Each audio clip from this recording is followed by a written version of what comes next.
Good morning to one and all. Myself Jaydeep Trivedi, your Sanskrit teacher.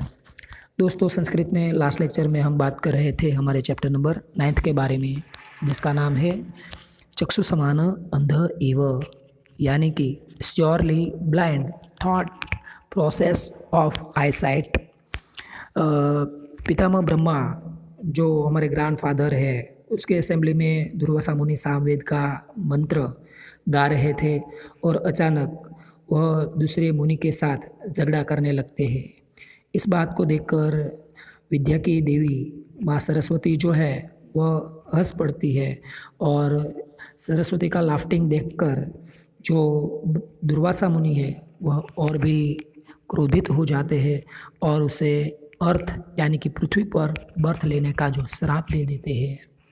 इसके कारण दूसरे जो ऋषि मुनि थे वह तो वहाँ डर जाते हैं, मगर ब्रह्मा जी जो है वह दुर्वासा मुनि को एक हार्ड वर्ड में कुछ डांटते हैं।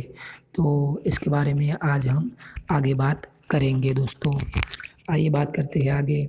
ये जो आप चित्र देख सकते हैं, यहाँ ब्रह्मा जी खड़े बैठे हुए, यहाँ दुर्वासा मुनि है। ब्रह्मा जी के उस और आप देख सकते हैं कई सारे ऋषि मुनि जो सामवेद का मंत्र है वह पढ़ रहे हैं।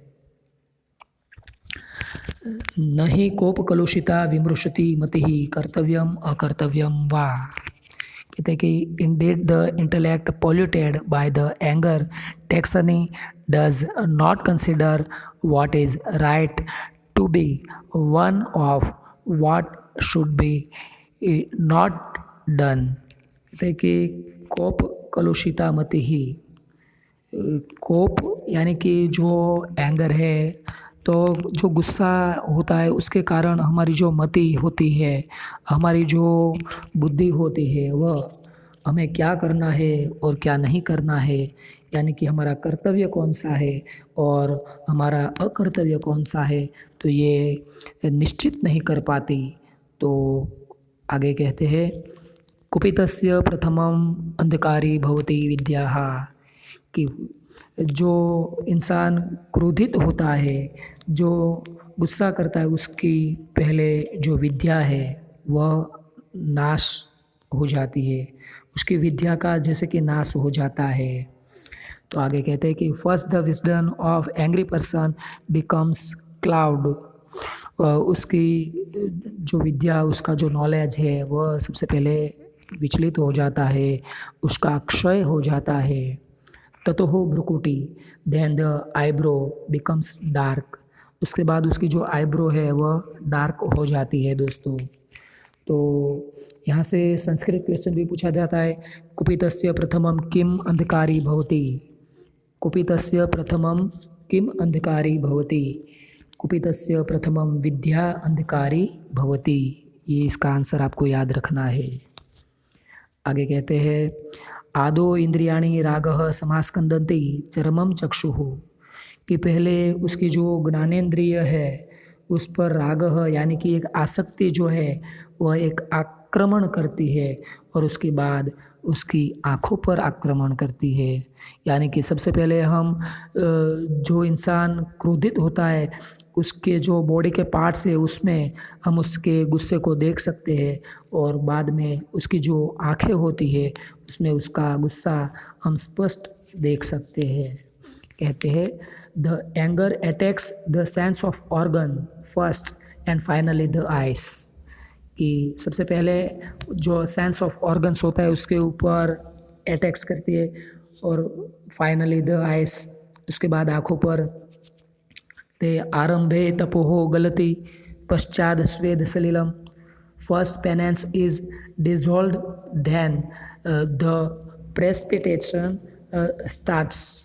कहते हैं कि सबसे पहले जो इंसान क्रोधित होता है उसका जो तप होता है वह नाशप्राय हो जाता है, वो गल सा जाता है और उसके बाद प्रेसिपिटेशन जो होता है वो स्टार्ट्स हो जाता है, यानी कि उसके शरीर में से प्रस्वेद जल बहना शुरू हो जाता है। कहते हैं कि पूर्वम अयशः स्फुरति अनंतरम अदरः, evil reputation and first evil reputation and then the lower lip trembles, कि सबसे पहले उसकी बहुत बदनामी सी होने लगती है, यानी कि अपयश होने लगता है, और उसके बाद उसका जो लोअर लिप है वह फरकने लगता है, लोअर लिप ट्रेम्बल्स होने लगता है।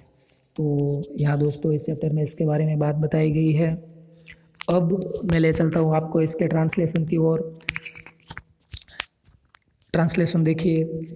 Indeed the intellect polluted by anger, Texani does not consider what is right to be one of what should be not done. First the wisdom of angry person the become clouded, then the eyebrow becomes dark.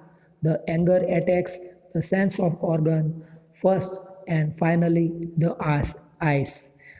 First penance is dissolved, then the precipitation of start. First evil reputation and then the lower lip trembles. तो ये हुआ दोस्तों इसका translation. अब बात करते हैं इसके कुछ ग्रामेटिकल क्वेश्चन की। ग्रामेटिकल क्वेश्चन में यहाँ मति ही शब्द जो आप देख सकते हैं, तो मति का सिमिलर वर्ड आपको पूछा जाए संस्कृत में, मति ही शब्द से पर्याय कहो, तो मति का मतलब होता है धी, प्रज्ञा, ये इसके पर्याय शब्द है। धी, बुद्धि, मति, प्रज्ञा, ये सारे बुद्धि के लिए प्रयुक्त होने वाले शब्द हैं। इसके बाद कर्तव्यम अकर्तव्यम वा, कर्तव्य और अकर्तव्य, तो कर्तव्य और अकर्तव्य दोनों के बीच में और लगता है, तो आप निश्चित तौर पर कह सकते हैं कि द्वंद्व समास होगा। इसके बाद बात करें तो टेक्सचुअल क्वेश्चन में मैंने आपको जैसे बोला कि कुपितस्य प्रथमम किम अंधकारी भवति, विद्या अंधकारी भवति, मोस्ट टाइम पे क्वेश्चन रहेगा। आरंभे किम गलति, आरंभे तपो गलति, आरंभे तपोह गलति, या तो फिलिंग द ब्लैंक्स में भी पूछा जाए आरंभे पछी उसके बाद रिक्त स्थान दिया गया होता है, आरंभे फिलिंग द ब्लैंक्स गलति, तो तपोह आंसर आएगा। पूर्वम किम स्फुरति, तो पूर्वम अयसः स्फुरति, ये भी आपको याद रखना है दोस्तों। तो ये हुए इसके टेक्सचुअल और ग्रामेटिकल क्वेश्चन। बात करते हैं इसके अंतिम पैराग्राफ की। ये ट्रांसलेशन जो हम देख चुके हैं।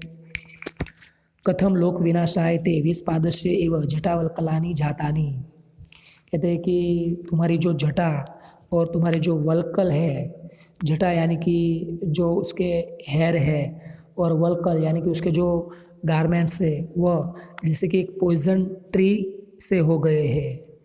तो ब्रह्मा जी है दुर्वासा मुनि को कहते हैं कि तुम्हारे हेयर और तुम्हारे जो गारमेंट्स है तो पॉइजन ट्री की तरह क्यों हो गए हैं, कि how have your matted hair and bark garment becomes cause of the destruction of people like the roots and bark of a poison tree, कि जो लोगों का जैसे कि विनाश करने के लिए ही इसका सर्जन किया गया हो, ऐसी तुम्हारी जटा और वल्कल क्यों हो गए हैं।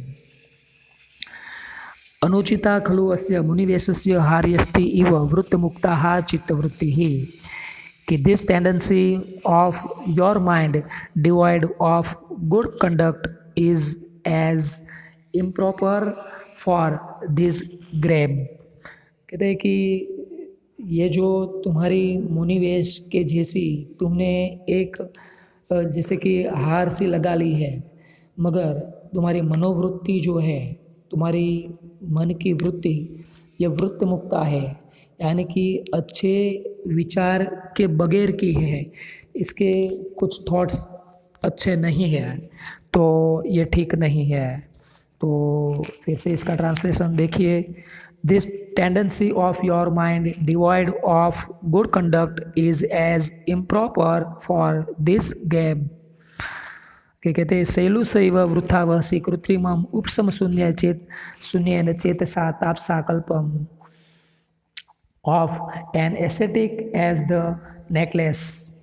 क्या कहते हैं कि with your mind without pace you are wearing the counterfeit costume of an ascetic like the actor, कि आप एक एक्टर की तरह बिहेव करते हैं। सेलूस यानी कि जो नाटक होता है उसमें जो अभिनेता होता है उसे संस्कृत में दोस्तों सेलूस कहते हैं।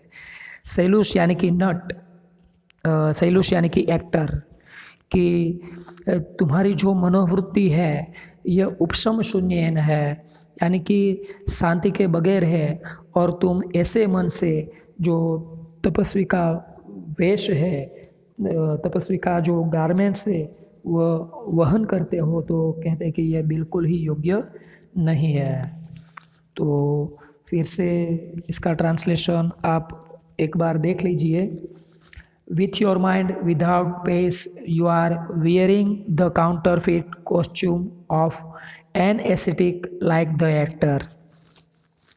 ये कहते हैं कि अल्पमपि न ते पश्यामि कुशल जातम, कि I do not see even slightest virtue in you, कि मुझे तो तुम में कुछ भी वर्च्यू यानी कि कुछ भी गुण दिखाई नहीं देते।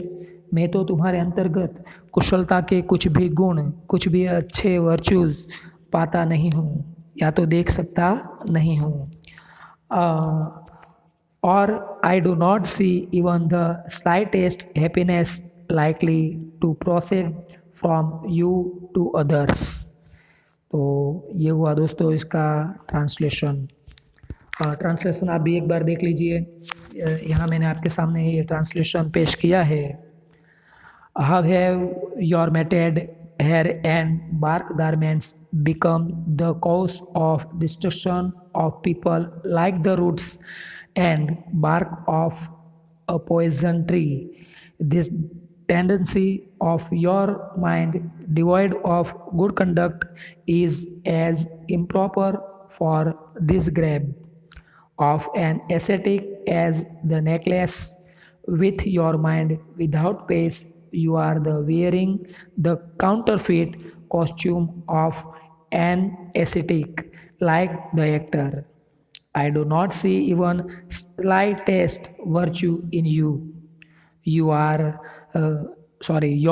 eye do not see even the slightest happiness likely to proceed from you to others.